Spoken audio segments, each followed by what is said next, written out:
அனைவருக்கும் தமிழ் வணக்கம்.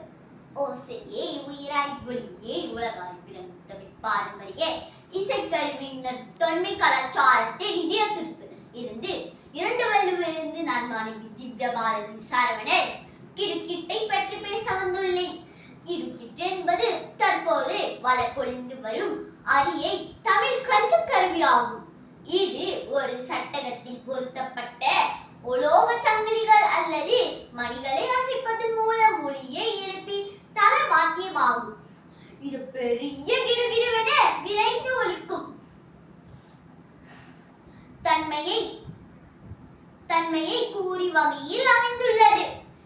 இது பெரும்பாலும் நாற்புறத்துக்கு திருவிழாக்கள் மற்றும் மரபான கூத்துக்களில் துணைக்கருவியாகும். இதன் பயன்பாடு குறைவாக இருப்பினும் கிடுக்கிட்டு தமிழ் தாள மரபின் நுண்ணிய எதிரும் ஒளியை பறைசாற்றும் தொன்மையின் சாட்சியாகும்.